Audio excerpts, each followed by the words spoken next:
પૂજન કરવામાં આવી રહ્યું છે. મિત્રો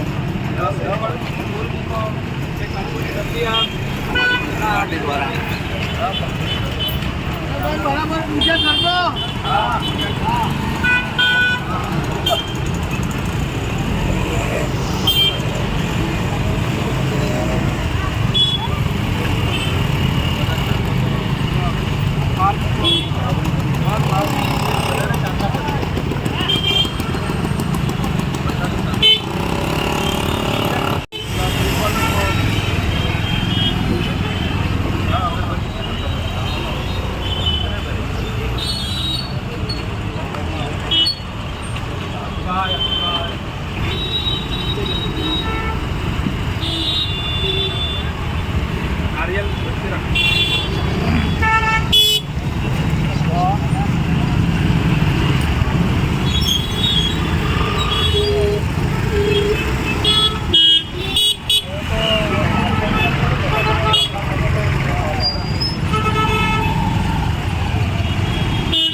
કરોડોના ખર્ચે બનાવવામાં આવે અને આ રસ્તા દર વર્ષે તૂટી જાય છે. પહેલો વરસાદ આવે ને હવે આ તમે અમારી આજુબાજુમાં જુઓ, આ ઈંટના ઘડિયા નાખ્યા છે. આ મકાન બનાવવાના જે અહીંયા ગાડી પ્લાસ્ટરવાળા છે, બરાબર, આ બધું મટીરિયલ અહીંયા ગાડી નાખે છે. તો શું જે વેસ્ટેડ માલ છે એને ખરેખર અહીંયા ગાડી જરૂર છે કે ડામરવાળા રસ્તાની જરૂર છે? આજે નગરપાલિકાની સાથે સાથે આજે સમગ્ર વિસ્તારમાં એટલા મોટા મોટા ખાડા પડ્યા છે.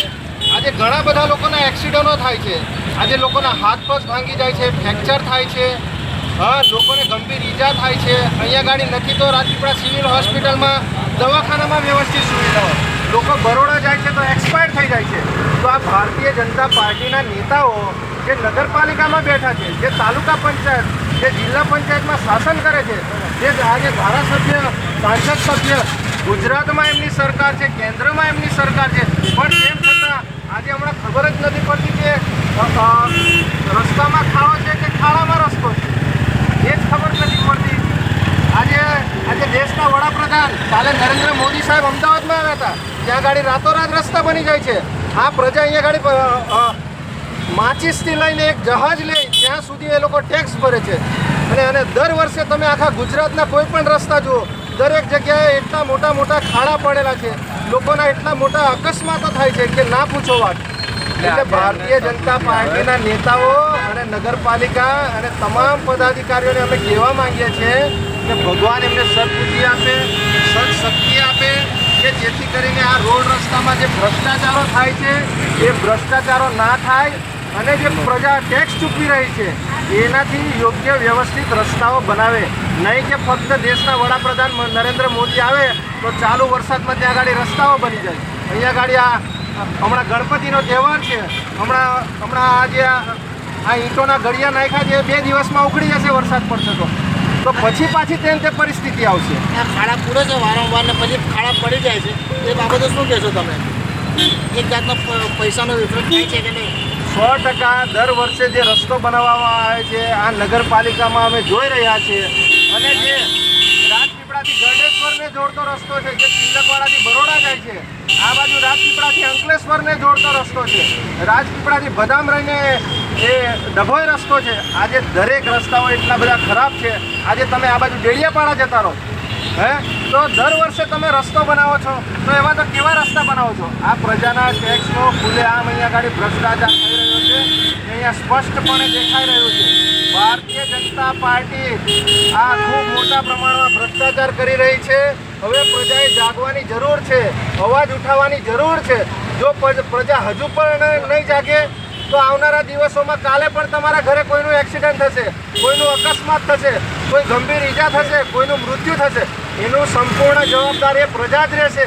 કેમ કે આપણે પ્રજા ટેક્સ ભરીએ છીએ.